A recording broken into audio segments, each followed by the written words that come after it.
जय Shri Hari. These are the times of instant gratification. यहाँ पर कोई गहरी बात, कोई डीप बात सुनने वाला, उसको समझने वाला, उसकी महत्ता को समझने वाला मिल जाए तो बड़ा बिरला अनुभव होता है। ये मेरा पूरे जीवन भर का अनुभव है। और व्यावसायिक जीवन में जब मैं एक अध्यापिका और एक प्रधानाचार्य, मेंटोर, ट्रेनर, इन सब भूमिकाओं में थी तो भी मैंने ये पाया कि हम मनुष्य अधिकांश बहुत शॉर्ट टर्म सोचते हैं। हमारी दृष्टि बड़े पास के लक्ष्यों पर टिकती है जाकर, और उसके परे क्या है हम सोचना और जानना ही नहीं चाहते, क्योंकि शायद हमारा जो सिस्टम है ये हमें ऐसा कुछ बहुत गहरा, बहुत आगे का सोचना सिखाता ही नहीं।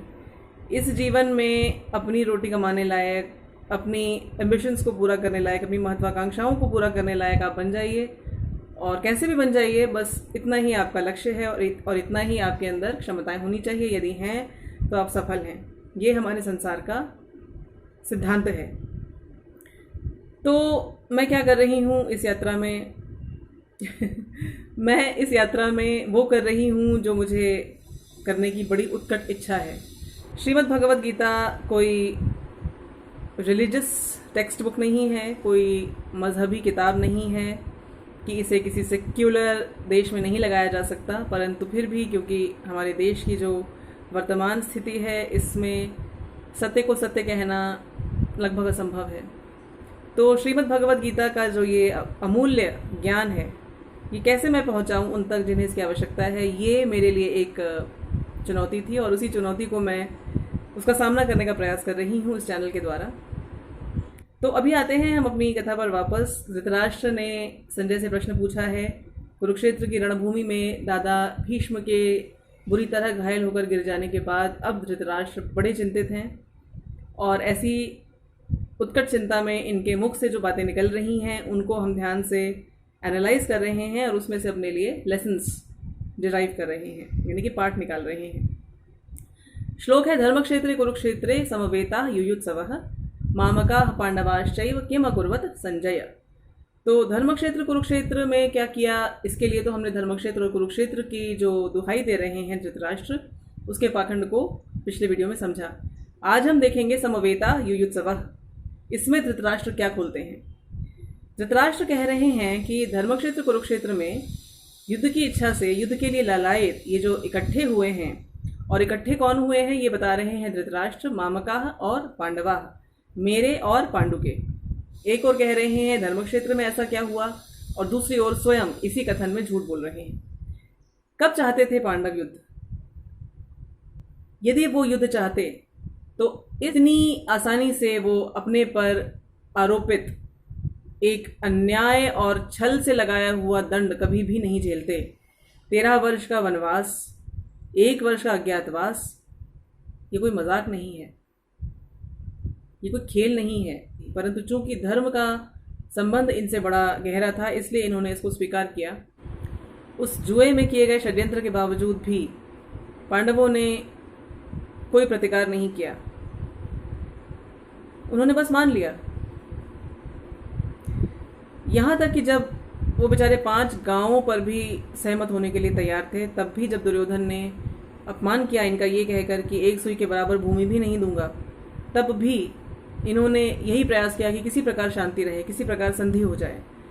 और इसी प्रयास के लिए कई बार संधि वार्ताएं, शांति वार्ताएं न केवल उस परिवार के लोगों ने की, बल्कि कृष्ण स्वयं गए थे इस शांति वार्ता के लिए। परंतु अंत में जब कोई उपाय नहीं बचा, तब अपनी माँ कुंती और श्री कृष्ण के कहने पर उन्हें इस युद्ध को स्वीकार करना पड़ा है। तो how are they desires of fighting, how are they युयुत्सव। सत्य को निभाना बड़ा मुश्किल है, बड़ा मुश्किल है। और आज का समय तो ऐसा है कि लोग कहते हैं कि झूठ ना बोलो तो काम नहीं चलता, परंतु सत्य का एक बड़ा विचित्र स्वभाव है। सत्य को कितना ही दबाया जाए, कितना ही कुचला जाए, उसकी कितनी भी हंसी उड़ाई जाए, उसे कितना भी सताया जाए, परंतु सत्य अंत में विजय ही पाता है। सत्य को आप कुछ समय के लिए छुपा सकते हैं, दबा सकते हैं, बिगाड़ सकते हैं, पर हमेशा के लिए सत्य को हरा सकें ऐसा सामर्थ्य हम में से किसी में भी नहीं। सत्य सदा जीतता है, जो हारता है वो जो सत्य को निभा नहीं सकता। आज के समय में हमारे माता पिता हमसे झूठ बोलते हैं, हमारे शिक्षक, हमारे गुरु हमसे झूठ बोलते हैं, अभिनेता झूठ बोलते हैं, नेता झूठ बोलते हैं, हर जगह झूठ का बोलबाला है। यदि सत्य हजम नहीं होता तो हम झूठ बोलते हैं, सत्य चटपटा रसीला नहीं लगता तो हम झूठ बोलते हैं। हमारी बड़ी बड़ी इच्छाएं, महत्वाकांक्षाएं पूरी हो सके, इस लोभ के लिए हम झूठ बोलते हैं, भय के कारण भी हम झूठ बोलते हैं। कितना ही झूठ बोल लिया जाए, हमारा मन जानता है सत्य क्या है। सत्य पूर्ण है, जो कुछ है वही पूर्ण है, और उसे बिगाड़ना, उसे विकृत करना, उसमें से कुछ कम करना, उसमें कुछ मिलाना, अर्थात पूर्ण की पूर्णता को कम कर देना, अधूरा कर देना। और झूठ जितनी बार हम बोलते हैं उतनी बार हमारे अवचेतन मन को ये संदेश जाता है कि पूर्ण हमारे लिए अच्छा नहीं, हमें पूर्ण नहीं चाहिए, हमें अपूर्ण चाहिए, हमें अधूरा चाहिए, हमें मिलावट वाला चाहिए। और इसी प्रकार हमारे आसपास की सृष्टि हमारा अवचेतन मन तैयार करता है। एक बात ध्यान रखिए, जो कुछ भी आपके आसपास आप मैनिफेस्ट कर रहे हैं उसके पीछे केवल और केवल आपका सबकॉन्शियस माइंड यानी कि अवचेतन मन ही एक्टिव है। उसी की सक्रियता के कारण आपके आसपास जो कुछ भी आप चाह रहे हैं या घटित हो रहा है वो हो रहा है। अब अवचेतन मन ही यदि संदेश ऐसा ले रहा है जो आपके लिए नुकसानदेह है तो आपका भला कैसे होगा? दो वर्जन्स आप अपने ही द्वारा अपने लिए तैयार कर रहे हैं। एक वर्जन वो जो सच्चा है, जो सत्य है, जो ट्रूथ है, और दूसरा वो जो आप समाज के सामने, संसार के सामने, लोगों के सामने प्रस्तुत कर रहे हैं। एक साथ दो तलवारें म्यान में नहीं रह सकती, एक साथ दो बिल्कुल विपरीत तथ्य आपके मन में नहीं रह सकते। जो फ्रिक्शन, जो रगड़, जो घर्षण तैयार होगा ये आपको कभी भी चैन से रहने नहीं देगा। अपूर्णता का जो संदेश आपका अवचेतन मन लेगा, इस अपूर्णता को वो आपके आसपास के संसार में पूरी तरह से प्रोजेक्ट करेगा। सब कुछ होते हुए भी अंदर से कमी रहेगी, कभी भी पूरी रोशनी का अनुभव नहीं होगा। अच्छे से अच्छे घर होते हुए भी परिवार नहीं, सारे सुख साधन होने के बावजूद नींद की गोली के बिना नींद नहीं, अच्छे से अच्छा भोजन होने के उपरांत भी शरीर रोगी। क्या समझते हैं आप, क्यों है ये? सत्यमेव जयते। यदि सत्य नहीं जीतेगा तो हम हारेंगे। सत्य को तो जीतना ही है, सत्य जीतेगा, आज नहीं तो कल, कल नहीं तो परसों। हारेंगे तो वो जो सत्य को मरोड़ रहे हैं, तोड़ रहे हैं, छुपा रहे हैं। कितनी बार ऐसा होता है कि कोई ऐसा परिणाम जो आपको बड़ा लुभावना लगता है, बड़ा अट्रैक्टिव लगता है, और आप उसके लालच में झूठ बोल जाते हैं। पहले झूठ बोलते हैं तो कुछ बुरा लगता है, दूसरा झूठ बोलते हैं तो थोड़ा कम बुरा लगता है, और धीरे धीरे आपका चेतन मन झूठ की प्रवृत्ति को अपने पर पूरी तरह चढ़ा लेता है। फिर आपको झूठ बोलना बुरा नहीं लगता। अब जो कुछ भी हो रहा है वो अवचेतन मन के स्तर पर हो रहा है, आपको नहीं पता चल रहा, पर आपके शरीर का, आपकी चेतना का, आपके अस्तित्व का एक एक धागा उस झूठ के विष को अपने अंदर समा रहा है। It's a slow poison. धीरे धीरे ये वो स्थिति लाएगा जब जीवन जैसा है वैसा आपसे स्वीकार नहीं किया जाएगा। ऐसी ही स्थिति में लोग आत्महत्या करते हैं, जब उनसे सत्य को सहा नहीं जाता। हम और आप कभी नहीं मर सकते। आत्महत्या के प्रयास के द्वारा इस शरीर के केस को हम छोड़ सकते हैं, परंतु इसके बाद भी हमें उन सारे कष्टों से, उन सारे दुखों से मुक्ति नहीं मिलने वाली जिनसे बचने के लिए हमने आत्महत्या की। ये झूठ जो हमने जीवन भर बोले हैं, ये अवचेतन मन अपने पर धारण करके हमें एक नए डायमेंशन में ले तो जाएगा, लेकिन वहाँ भी हमें चैन नहीं मिलेगा। झूठ कुछ समय के लिए हमें कुछ दे सकता है शायद, पर सोच के देखिए कितने समय के लिए देगा। कोरोना ने बहुत खोल कर दिखाया है कि जीवन क्या है। किसी भी समय मार्चिंग ऑर्डर्स आ सकते हैं। बड़े झूठ बोल के, बड़े जोड़ तोड़ करके हमने कुछ अपने लिए साजो सामान इकट्ठे किए, लोगों को मूर्ख बनाया, अपने आसपास एक ऐसी रचना की जिसमें हमने सोचा कि हम बिल्कुल सुरक्षित हैं, हमारा बाल भी बांका नहीं हो सकता, और अचानक उठ चलने का अवसर आ गया। किस काम आएगा ये झूठ हमारे? धृतराष्ट्र का झूठ, क्योंकि सत्य उनसे नहीं सहा जाता तो वो इतिहास से भी झूठ बोल रहे हैं।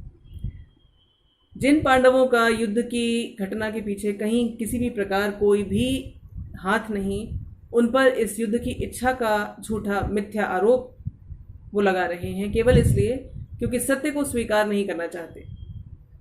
एक और धर्म की दुहाई, दूसरी ओर धर्म के ही एक चरण को फिर तोड़ रहे हैं धृतराष्ट्र।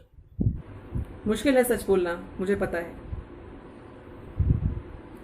झूठ कहाँ कहाँ बोलते हैं हम। एक छोटा सा उदाहरण देती हूँ आपको। आप किसी को बड़ा प्रेम करते हैं, आप उसे अपना मानते हैं। आपके परिवार का कोई सदस्य हो सकता है वो, आपका नितांत अपना, परंतु आप लगातार जीवन में अनुभव कर रहे हैं कि उसे आपसे प्रेम नहीं, उसमें आपके लिए अपनत्व नहीं, वो आपका अपना नहीं, परंतु इस सच को आप स्वीकार नहीं करना चाहते। तो ऐसे में आप इस अपनेपन की खोज को किसी प्रकार कुछ अर्थ देने के लिए अपने अंदर कमी खोज लेते हैं। एक झूठ बोलते हैं अपने आप से आप कि शायद मैं इस योग्य नहीं कि मुझे प्रेम किया जाए, कि मुझे अपनापन दिया जाए, शायद मैं हूँ ही ऐसा कि मुझे कोई प्रेम नहीं कर सकता। इस झूठ को आप अपने व्यक्तित्व का एक भाग बना लेते हैं और फिर शुरू हो जाता है एक बहुत छोटी सेल्फ एस्टीम, एक बहुत ही नीची आत्मनिष्ठा का भयानक सफ़र, जिसमें आपके साथ कोई भी नहीं, आप स्वयं भी अपना साथ नहीं दे सकते। तो सत्य को छुपाना, सत्य को मोड़ना, सत्य को मरोड़ना, ये हमें कुछ समय का सुख दे सकता है, कुछ समय का आराम दे सकता है, परंतु अंततः ये हमारे लिए केवल और केवल विनाश लेकर आएगा। प्रयास कीजिए सत्य बोलने का। कोई लोभ है फिर भी सत्य बोलिए। हो सकता है उस समय आपके लिए जो अचीवमेंट आपको लग रहा हो वो कुछ घटके मिले, परंतु इसके बदले में आप कभी भी अधूरे नहीं रहेंगे, ये मेरा आश्वासन है। क्योंकि प्रकृति का नियम ही यही है, धारण करे सो धर्म है, धारयति इति धर्मः। ये एक सीक्रेट कोड है जिसके द्वारा हमारा और आपका मानव के रूप में कॉन्स्टिट्यूशन तैयार किया गया है। हमारी संगठन ही इस धर्म के आधार पर है। ये 4 चरण यदि हम इनको संभालते हैं तो हमारा जो मानव के तौर पर अस्तित्व का कॉन्स्टिट्यूशन है ये बिल्कुल इंटैक्ट रहता है। So try this. सच बोलने का प्रयास कीजिए। शुरू में मुश्किल लगेगा, परंतु आप पाएंगे हर बार सच बोलने के साथ साथ आपका आत्मबल बढ़ता जाएगा, सेल्फ एस्टीम बढ़ता जाएगा। जो जैसा है उसे बिल्कुल वैसा का वैसा ही स्वीकार कीजिए, भले ही वो कितना ही पेनफुल क्यों ना लगे, कितना ही अनप्लेजेंट क्यों ना लगे। सच बोलने का साहस दिखाइए। क्या होगा इससे? आपका आत्मबल बढ़ेगा, आपकी सोई हुई जो शक्तियाँ, जो सूक्ष्म शक्तियाँ जिनके बारे में हमने पिछली वीडियोज़ में बात की थी, ये जागेंगी। आपकी ऑरा बिल्कुल नए तरह की बनने लगेगी। आपकी आंखें कितना ही रोई हुई हों, कितना ही आंसू बहाई हुई हों, कितना ही दुख, कितना ही कष्ट झेली हुई हों, लेकिन जब आपकी आंखें किसी और के चेहरे पर पड़ेंगी, किसी की आंखों में झांकेंगी, तो यकीन मानिए ये उनकी आंखों में सर्च लाइट की तरह पड़ेंगी। दूध का दूध, पानी का पानी आपको स्वयं नजर आएगा। ऐसे हो जाएंगे आप कि आपके सामने छोटे मोटे लोग तो टिक ही नहीं पाएंगे। भले लोग आपकी रिस्पेक्ट करेंगे, आपको मान देंगे। ऐसे लोगों में आप विश्वसनीयता पाएंगे, क्रेडिबिलिटी होगी आपकी, ट्रस्टवर्दीनेस आप अपनी बिल्डअप कर पाएंगे। क्या मिलेगा झूठ से, और कितनी देर मिलेगा झूठ से? कितने दिनों का है ये सफ़र जिसको आप जीवन कह के जानते हैं। ऊंचे ऊंचे सपने, ऊंचे ऊंचे महत्वाकांक्षाएं पालिए, कोई बुरी बात नहीं है, लेकिन इसके साथ साथ सत्य पर दृष्टि रखिए कि एक दिन इस सब को छोड़कर निकलना पड़ेगा। और वो दिन कब आएगा, वो क्षण कब आएगा, हम में से कोई भी नहीं जानता। इस चैनल को शुरू करने का मेरा कारण ही यही है कि मृत्यु के साथ एक समझौता सा है, कभी भी आएगी वो, उसने कहा है, बिना बताए आएगी, ये भी उसने कहा है। परंतु जब तक वो नहीं आती, मेरा अब केवल एक और केवल एक ही ध्येय है, एक ही अभियान है कि जो सबसे अधिक आवश्यक है, जो सबसे अधिक अमूल्य है, बहुमूल्य है, उसे मैं बांटूं। जितना बांट सकती हूँ उतना बांटूं। मैं कोई आचार्य नहीं, मैं कोई विद्वान नहीं, परंतु मेरे जीवन ने मुझे कुछ बड़ा बहुमूल्य दिया है। जो कुछ भी मुझे मिला है मेरे जीवन की इस संपदा में से छान कर, वो सारे के सारे मोती, वो सारे के सारे हीरे, वो सारे के सारे रत्न मणि, मैं वो सब आप सबके साथ बांटना चाहती हूँ। आप इसे लाइक करें ना करें, सब्सक्राइब करें ना करें, परंतु इसमें दिए हुए संदेश यदि आपको समझ में आते हैं, अपने जीवन में लागू ज़रूर कीजिएगा। याद रखिएगा, जीवन सिर्फ उतना ही है जितना आप जी ले जाते हैं, बाकी सब केवल समय है जिसकी गणना आपके इस शरीर को छोड़ने के बाद कोई भी करने वाला नहीं। तो आपके चेतन और अवचेतन मन के स्तर पर आप क्या जीते हैं, इस पर ध्यान दीजिए। बाहर क्या दिखता है, लोग क्या समझते हैं, इसके विषय में ज़्यादा चिंतन करने की, ज़्यादा परेशान होने की बिल्कुल आवश्यकता नहीं। जिस क्षण हम इस संसार को छोड़ते हैं, हमने अपने फुटप्रिंट्स के तौर पर वहाँ क्या छोड़ा है, बस उतना ही मैटर करता है। मृत्यु के लिए तैयार रहिए, जैसे एक सैनिक तैयार रहता है किसी भी समय किसी भी जगह पर पोस्टिंग के लिए। जीवन एक रण है और इसमें लड़ने के लिए कलेजा भी बड़ा मजबूत चाहिए। झूठ बोलकर सच से मुंह मोड़ने वाले डरपोक चूहे जीवन को शेर की तरह नहीं जी सकते। शेर बनिए, सच बोलिए, सच को स्वीकार कीजिए।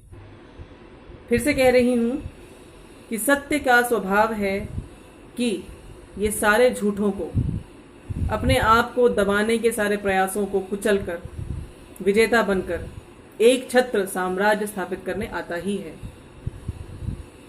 आज का संदेश है, आज का लेसन है, सत्यमेव जयते। सत्य को अपनाइए। यूं रेंगते हुए झूठ के सहारे छोटे छोटे सपनों को पूरा करने की चेष्टा में ओस चाटकर प्यास बुझाने वाले कीड़े मकोड़े नहीं हैं आप। आप उस परम के अंश हैं जिसकी ये सारी की सारी सृष्टि है। अपने आप को पहचानिए। सत्यमेव जयते। जय श्री कृष्ण।